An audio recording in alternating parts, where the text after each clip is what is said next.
Oh man, I'm feeling almost 100% from the surgery, and I'm incredibly excited about this new series. I mean, you know how much I love the stories of the great one-hit wonders of the rock era. Well, today I'm starting off a new countdown series on the channel. It's going to be a blast, I'm telling you. It's the top 10 best Bottle Lightning hits from a single year in the rock era. And to kick off the series, I'm targeting the halfway point of the 80s, including the story of a powerhouse vocalist who publicly rejected her biggest U.S. hit, her only U.S. hit. She called it weak, and she vowed to never perform it again. And she has kept that promise. We've also got the supergroup featuring arguably the greatest guitarist ever. And he actually let the lead singer play the guitar lead on their biggest hit, even though the singer could barely play. And then there's the song that seemed really innocent in the 80s, but the lyrics read like a restraining order waiting to happen. Truly the creepiest love song of the 80s, and it's not Every Breath You Take. Plus the old 80s song that went from millions of streams over 36 years to billions of streams overnight due to one single use in a famous show. Let's do it. Hey music junkies, welcome to the inaugural episode of the yearly Bottle Lightning Countdown. I mean, most call them one-hit wonders, but we call them, or at least I call them, Bottle Lightning. Songs that blew up radio in the world for a time, but then that artist never had another big hit. For this one, we're hopping in the DeLorean and setting the time circuits for 1985. It's the year that Back to the Future landed on the big screen. Steven Spielberg presents Back to the Future, a Robert Zemeckis film. I gotta tell you, 1985 was stacked with Bottle Lightning classics. The strictest definition for a one-hit wonder in America, at least, is a music act that has scored just one top 40 hit in the Billboard Hot 100. But for our purposes, we're loosening the reins just a little because, yeah, there are literal one-hit wonders that did score only one top 40 hit. But then there's also bands that got one massive hit. They did get another top 40 entry, but nobody remembers it. And you'll find them both on the countdown because they're all Bottle Lightning bands. All right, we're going to do it. So we're starting things out with a band and a song that I would bet most people don't remember, because most people think this song was a lesser hit by Journey, at least when it came out. Coming in at number 10, I've got Jafria with Call to the Heart.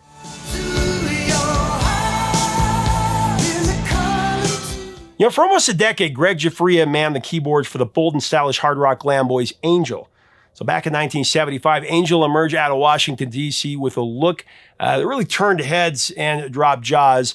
While Kiss was painting their faces and breathing fire, Angel, they went the other direction, draped in white satin outfits that made them look like rock and roll angels descended from heaven. It was a little tacky, but it actually worked. Their elaborate stage shows were all theater, mixing heavy rock with over-the-top drama. In fact, I should do a feature on them.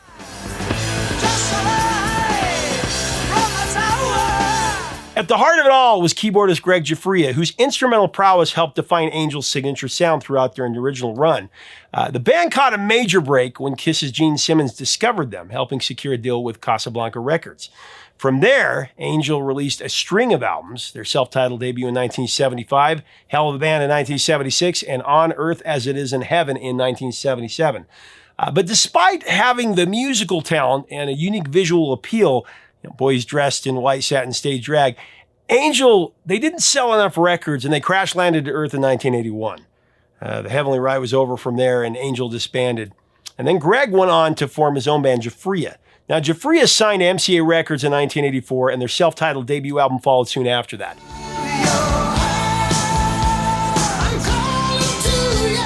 Now, the record peaked at number 26 on the album charts and it spawned two singles. Call to the Heart, that one reached number 15 on the Hot 100, and then Lonely in Love stalled at number 57.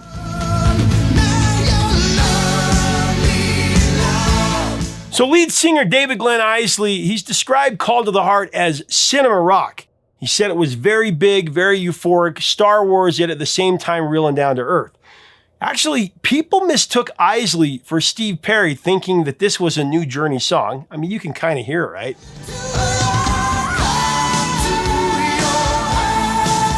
DJs all over were very confused by the hundreds of requests for the new Journey song, and they didn't know what they were talking about.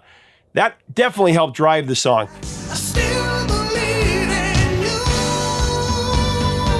But Down to Earth was where Jafria would actually remain because they wouldn't be able to replicate that initial success. The band's follow-up album, Silk and Still, was delayed until late 86.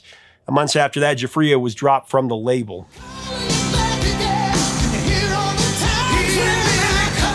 After touring in support of their one lone hit, Godley left the group to pursue other projects that ultimately put together a band called House of Lords with the help of Gene Simmons.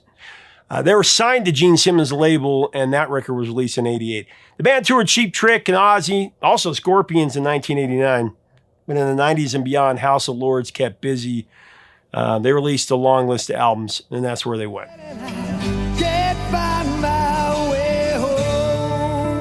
All right, coming in at number 9, I've got that piano song that every 80s kid learned. Harold Faltermeyer and Axel F.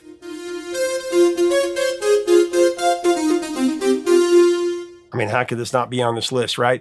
All right, so Harold Faltermeyer is a German composer and keyboardist who became one of Giorgio Moroder's key collaborators. In the 70s, Moroder blazed the trail for electronic dance music and has been held as the father of disco in many circles. In the late 70s, he contributed to the film Midnight Express and Donna Summer's Bad Girls LP. In the early 80s, Harold pursued Hollywood soundtrack work to great effect, contributing his synthesized arrangements to movies like American Gigolo and Fletch, and of course, Top Gun.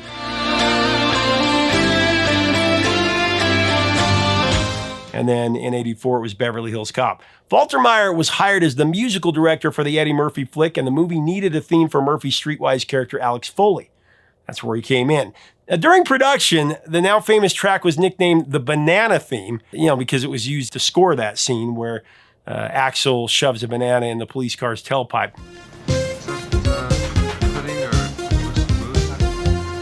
Getting to that point, it was a nightmare. At the time, electronic scores were not very common in Hollywood. Most scores were typically done with orchestras, and Harold Faltermeyer's electronic style made everybody really nervous. So when he played the opening bars of what would become Axel F for producers Don Simpson and Jerry Bruckheimer, they weren't impressed.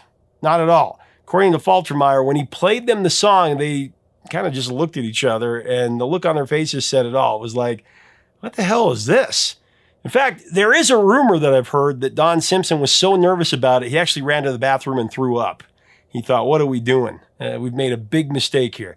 Now, fortunately, the film's director, a guy named Martin Brest, he was also in the room, and he had a clear vision for this. He wanted something minimalistic, something stripped back.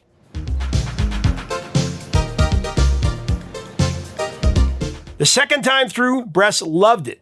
And he actually said, this is the most perfect cue I've ever heard for this movie. You can't go wrong. That vote of confidence was enough to sway Simpson and Bruckheimer for a time, and the song got the green light. Axel F, of course, became a worldwide hit and one of the most iconic instrumental synth tracks in history. The Beverly Hills Cop soundtrack hit number 1 in the U.S. and won a Grammy for Best Original Score. The single itself peaked at number 3 in the Hot 100, making it Faltermeyer's only solo charting hit and a one-hit wonder that changed music forever.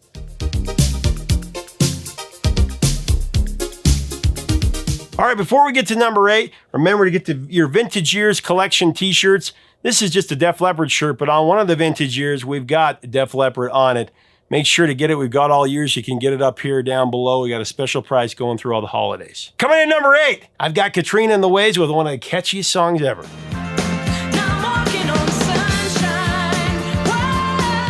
Now, although lead vocalist Katrina Leskanik hailed from Topeka, Kansas, Katrina and the Waves were actually based in London. The early to mid-'80s saw an endless parade of memorable and quirky acts emerge from the UK. Modern English, Soft Cell, Dexy's Midnight Runners, Kajagoogoo. They all scored their signature moments during this era, and Katrina and the Waves were right in the thick of it. Walkin' on Sunshine was written by the band's guitarist Kimberly Rue, who said, I'd love to say Walkin' on Sunshine relates to a significant event in my life.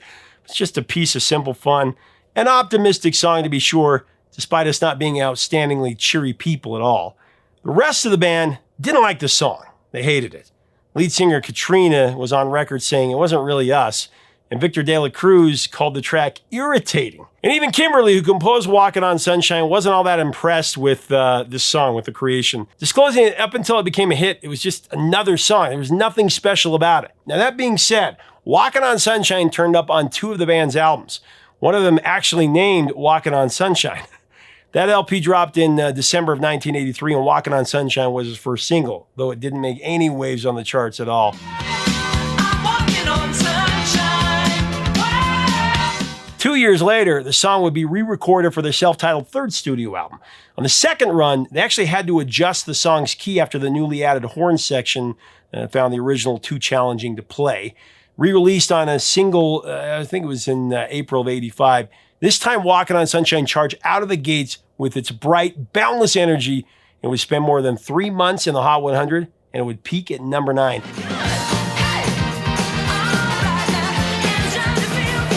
So Katrina and the Waves, one of the bands on the countdown that did actually have one more top 40 hit. Actually, a couple. Can you name them, though?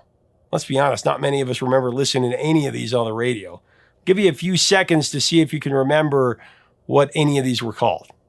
Any ideas? If you guessed Don't You Want Crying and That's the Way, well done. If not, don't worry. There's a reason everyone calls Katrina and the Waves a one-hit wonder. A few months after Walking on Sunshine was released in April of 85, the band dropped Do You Want Crying. It peaked at number 37 on the Hot 100. Just snuck in there.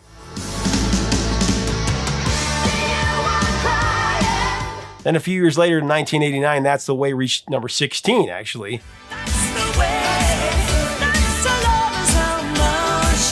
But, you got to be clear. Katrina and the Waves' legacy all comes down to one song, Walking on Sunshine.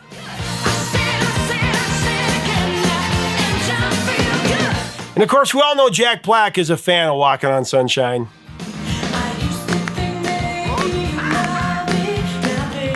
Let me mention today's sponsor. You know that one photo that instantly takes you back? I mean, maybe it's your siblings in matching flannel pajamas around the tree. Maybe it's your grandparents holding hands, smiling like they're still teenagers. But for me, it's the picture of my dad carving the turkey in a band t-shirt, rocking a mullet that could open for Skinner. Well, that photo, it belongs in one of these, Aura frames. This holiday season, gift the gift that brings those priceless moments back every single day. Aura frames makes it effortless. Preload your favorite photos, add a message, and ship it in a premium gift box, and boom, you just won the holidays. Unlimited photo and video uploads, instant sharing, and a stunning display that looks like a real print. No scrolling, no swiping, just memories in motion. Because you can't wrap togetherness, but you can frame it. Right now, head to auraframes.com and get $35 off Aura's best-selling carver mat frames, named #1 by Wirecutter when you use code ROCK at checkout. That's auraframes.com, promo code ROCK. This deal is exclusive and frames sell out fast, so grab yours now and support the show by mentioning us at the checkout. Terms and conditions apply. All right, coming in at number 7, it's one of my favorites. Another English music outfit called Godley and Creme, and one of my favorite songs of the year, Cry.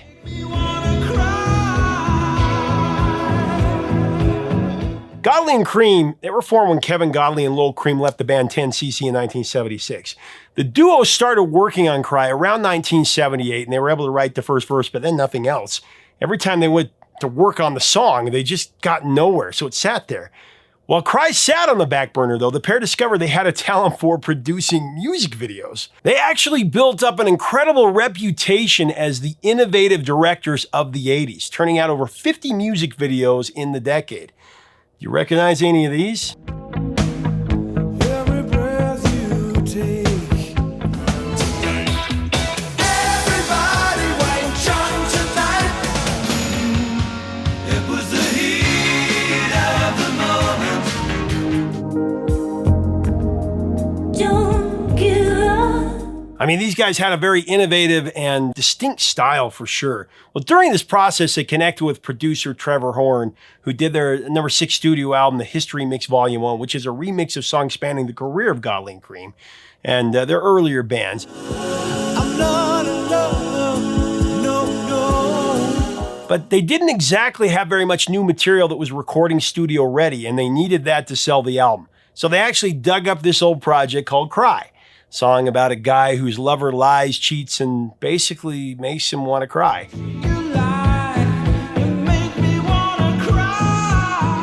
The three of them started writing down any words and phrases they could think of to go along with the finished first verse, because that's all they had.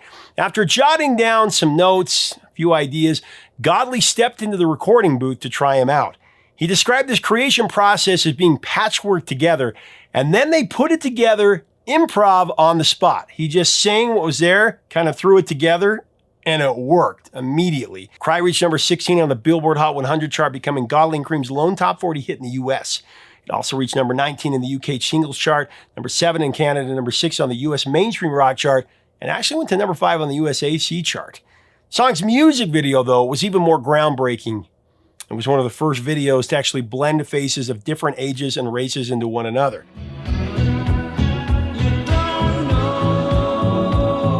The technique is sometimes referred to as morphing, something that Michael Jackson would take to the next level in 1991 with his video for Black or White.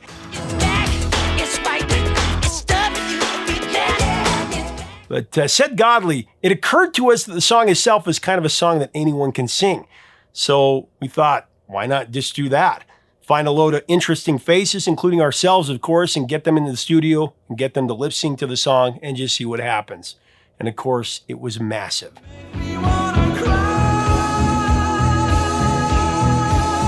Coming in at number 6 is a band that should have been so much bigger. Cock Robin with When Your Heart Is Weak. 'Cause when your heart is weak. All right, here's the story with these guys. In the early 80s, singer-songwriter Peter Kingsbury and co-lead vocalist Anna Lacazio, they formed Cock Robin, a quartet with big ambitions.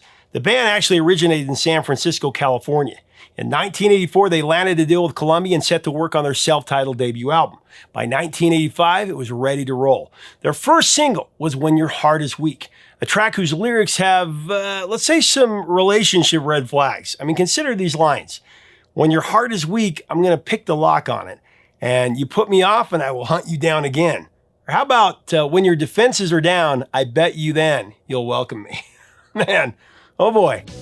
You put me off and I will hunt you down.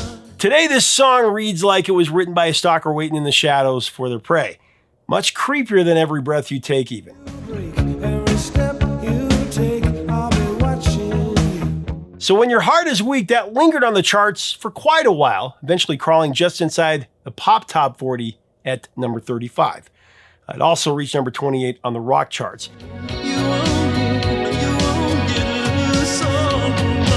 But here in the US, that was the end of their run, if you can call it that. It would end up being their only charting single in the States, but while America barely noticed them, Europe went absolutely crazy for Cock Robin.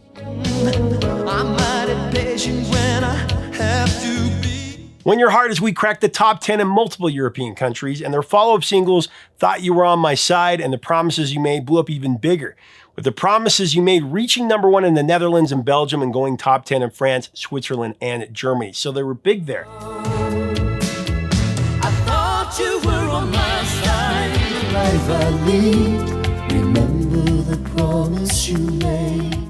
I mean, Peter Kingsbury is the second coming of Roy Orbison. He's got an incredible voice. Now, while the album stalled at number 61 here in the States, across Europe it was a major hit. Cock Robin was virtually unknown here in America, but they were treated like superstars in Paris and Amsterdam.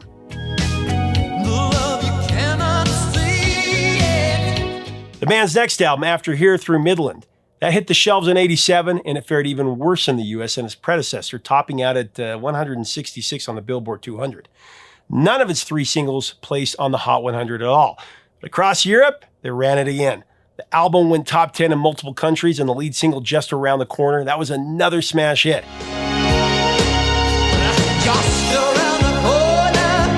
But this geographic split forced a dramatic exile. Kingsbury eventually moved to France, where the band was wildly popular, and launched a solo career there. And Cock Robin spent the prime years of their career touring foreign markets where they were legends, unable to translate that success back at their home country. The band would drop one more album in 1989 before breaking up and then later reuniting to release new material in the new millennium. Great band. I'll link to them below. You got to check them out. 'Cause when your heart is weak. All right, halfway through the countdown at number 5, it's a true 80s throwback. I've got Baltimora with Tarzan Boy.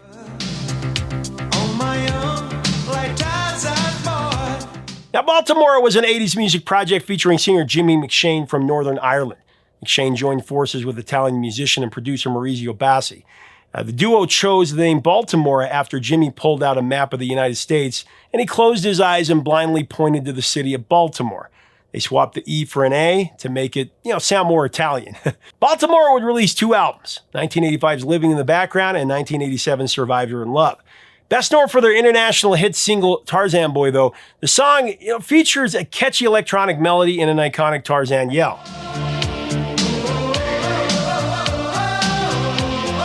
Tarzan Boy tells the story of a young man living alone in the jungle, leading a life of complete freedom away from civilization. This wild spirit is trying to convince us to join him in, coming back to nature, I guess. The whole vibe is really an exhilarating escape. But it was a commercial success in Europe, this song. It peaked at the top 5 in Italy, France, and the UK, and several other countries. But here in the US, the track spent 6 months on the Billboard Hot 100. But it didn't crack the top 10, climbed to number 13.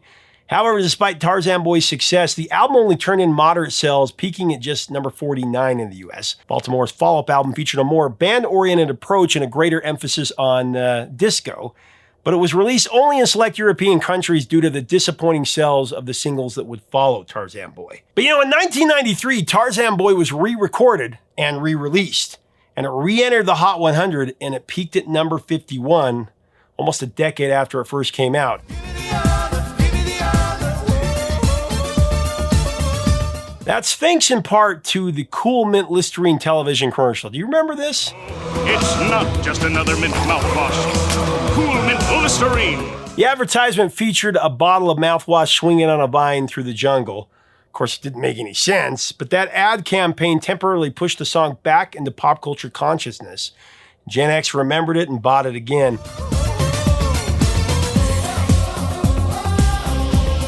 Same year, it was also used in Teenage Mutant Ninja Turtles 3, Turtles in Time, and later in 1997, it would make an appearance in Chris Farley's Beverly Hills Ninja. Apparently, it's the perfect track for 90s ninja movies that are kind of cheesy.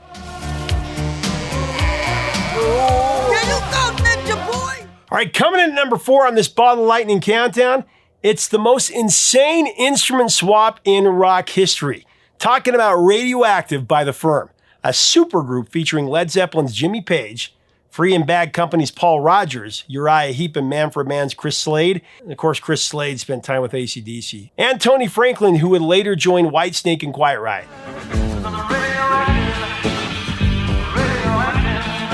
Now Zeppelin, of course, dominated the late 60s and the 70s, with Jimmy Page being arguably the greatest guitarist ever. I mean, anybody could make that argument. Free and Bad Company both left an undeniable mark on rock history themselves, with powerhouse Paul Rodgers behind the mic, arguably top 5 rock vocalists of all time.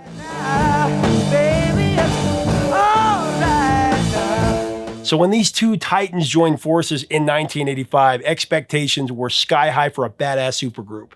Their partnership started brewing during the Arms Tour in 1983. The chemistry was undeniable, and they decided to explore new musical territory together. In February of 1985, The Firm dropped their self-titled debut album featuring the single Radioactive. Of course, Radioactive, an infectious track. It reached number 28 on the Billboard Hot 100 and went all the way to number 1 on the US rock charts.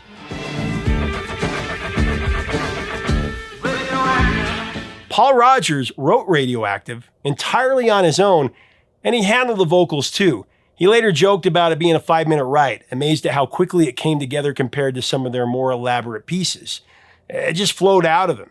And despite having Jimmy Page on hand, arguably the greatest guitarist ever, Jimmy Page handed the 6th string to the vocalist, Paul Rodgers. Yeah.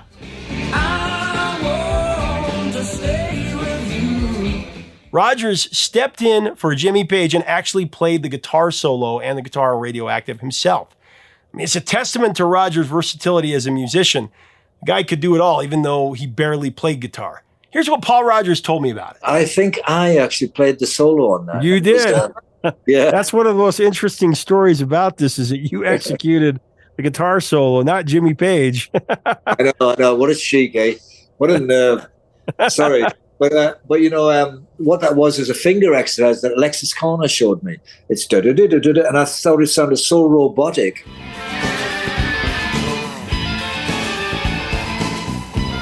It's not radioactive, but it's very robotic, you know. And I thought, well, that's great. I'll put that on forwards and backwards and upside down and in the ladies' chamber. And so that's what we did.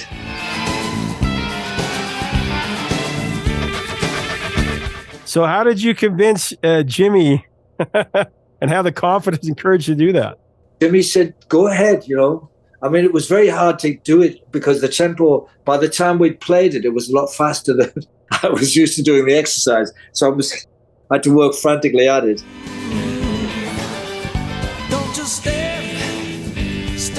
But no, Jimmy was absolutely brilliant about it. Now that I think as well, because I mean, there's Jimmy Page. Like, are you going to play the solo instead of me? He didn't say that, though, but yeah. Their second album, Mean Business, that dropped on February 3rd, 1986, and it peaked at a modest number 22 on the Billboard 200, not bad, but it did fail to produce a second top 40 hit for the band. All the King's Horses stalled out at number 61, and then the firm officially broke up in 1986. And all the king's horses, baby. All right, coming in at number 3, oh man, I got a powerhouse female that deserves far more than she's ever received, more accolades in our culture for sure. It's Alison Moyet with Invisible.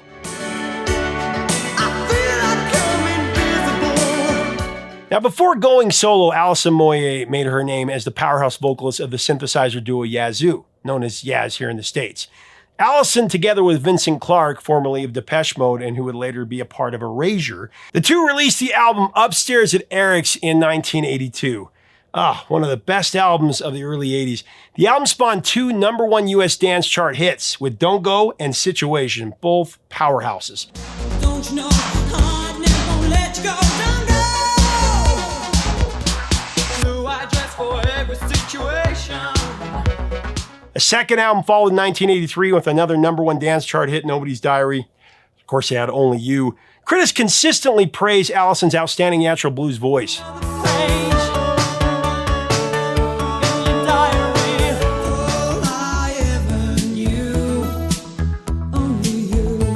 I love Only You, one of the best non-chart hits of the entire 80s. Critics consistently praise Alison's outstanding natural blues voice, which they should. By 1983, she was ready to strike out on her own. Alison's 1984 solo debut, Alf, introduced her to mainstream American audiences when she scored her first and only top 40 hit, Invisible. A song with a vocal so powerful, it cuts you at the knees.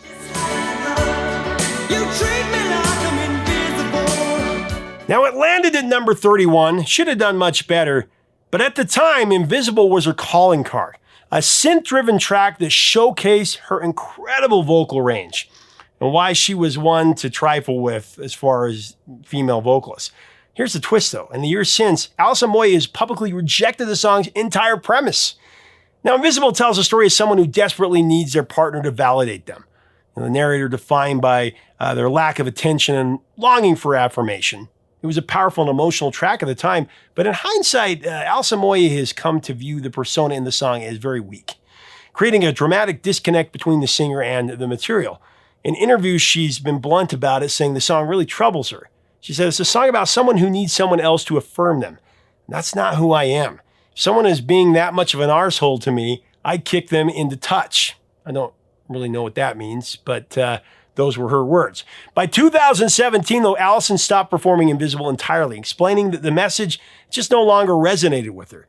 This means she has essentially erased her solo legacy in America. Now, Alison never placed on the US Top 40 again, and despite releasing 10 studio albums, not one of them after Alf has made much of a dent on the Billboard 200 at all. And she refuses to play her biggest hit. But of course, she has the Yaz stuff.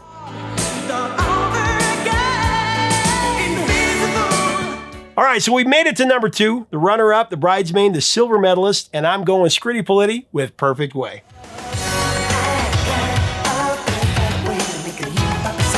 Coming out of Leeds, England in 1978, this art school collective wasn't just a band. It was a radical manifesto. At the center of the storm stood the cerebral architect Green Gartside, who treated the concept of rock as a vehicle for revolution. He christened the project Scritti Politti, a moniker lifted from Italian political essays, and early on their mission was pure DIY anarchy. Subvert the corporate machine and challenge the audience with lyrics that were like intellectual puzzles. But things, they soon fell apart. The high-pressure demands and internal conflicts of the music industry pushed Gartside to the breaking point. He actually suffered a nervous breakdown and retreated to South Wales for several years to recover. It wouldn't be until 1982 that Scritti Politti released its debut album, Songs to Remember. It went to number 12 on the UK charts and produced The Sweetest Girl, which went to number 3 on the UK indie charts.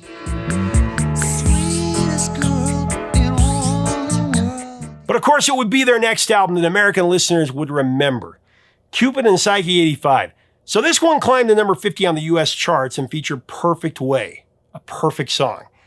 But beneath this song's sleek, synth-driven sound was a man still wrestling with anxiety and immense pressure. The song's obsessive quest for something perfect reflected G.O.A.T's own battle to produce a flawless, commercially viable return. I mean, the contrast is striking. A seemingly effortless track was born from intense personal turmoil. In his nervous breakdown, he was trying to achieve perfection. And he did just that, I think, with this one. He created a perfect bottle lightning classic in perfect way. In America, it became Scritti Politti's signature moment. It climbed to number 11 on the Billboard Hot 100. It's their only top 40 hit in the States. But the success was short-lived. Extended hiatuses became G.O.A.T's trademark, disappearing for years between releases, which you really can't do if you're trying to make it in music.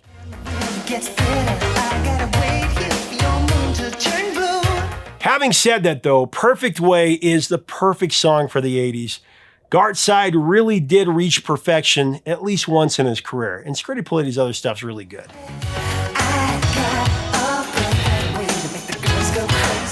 All right, for this episode's honorable mention, I got to give a shout out to the Miami Vice theme by Jan Hammer. This one changed the entire sonic landscape of television. Hammer's opening theme, it was pure synth magic. Released as a single in 1985, the theme accomplished something almost unheard of.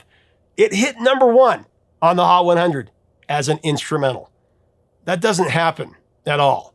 The song's success secured Hammer's reputation as a pioneering composer in television and film scoring.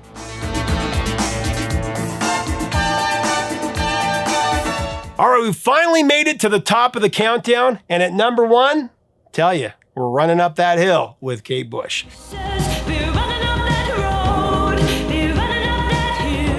That's right, the great Kate Bush, who had 20 huge hits in her native UK, and only one here.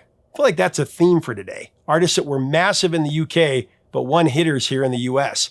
Maybe we should do a countdown on those. Let me know below. But Kate Bush, surprisingly, only had one hit to her name on the Billboard Hot 100, Running Up That Hill, A Deal with God. Kate Bush has always been a visionary, though, an artist with untamed imagination who crafts cinematic sonic experiences that challenge your senses. I mean, her esoteric and unpredictable style, it's made her one of rock's most innovative composers. Just so interesting. And Running Up That Hill is one of her best, even if it's such a huge song. Lyrically, the song explores the inherent differences between men and women. Men are from Mars, women are from Venus. It's that style. Kate envisioned a deal with God where partners could swap places, experiencing life from the other's perspective to reduce relationship discord. But before it ever hit airwaves, Kate had to fight a battle with her label. EMI wanted Cloud Busting as the album's lead single.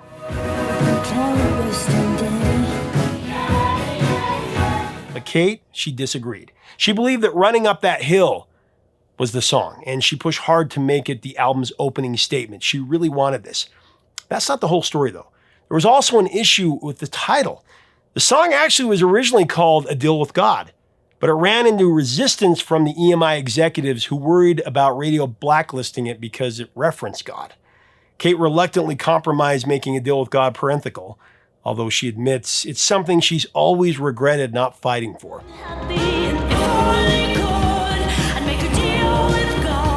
Ultimately, Kate was able to push the song through as the lead single, and the gamble, it paid off in dividends.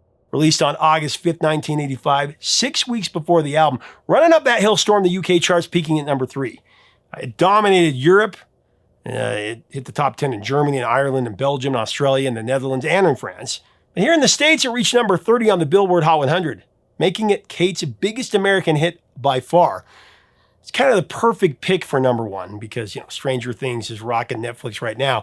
But fast forward 37 years after Kate had her only hit on the Billboard Hot 100, and Running Up That Hill, A Deal with God pulled off something almost unheard of in music history. You remember, in 2022, Netflix's Stranger Things Season 4 prominently featured this track as a thematic lifeline for Max Mayfield, one of the show's main characters. In fact, it's showing up in the new season as well. The placement was, in a word, perfect. Kate's haunting vocals and that thunderous Fairlight synthesizer, it became the soundtrack to one of the series' most riveting scenes.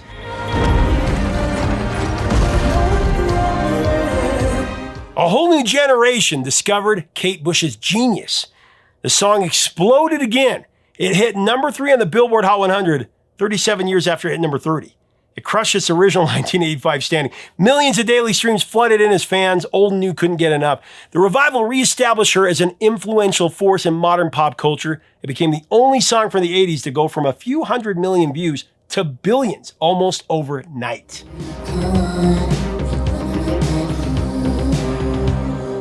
And there you have it. That's my number one song. Those are my Bottle Lightning picks for 1985. Are there any that I left out?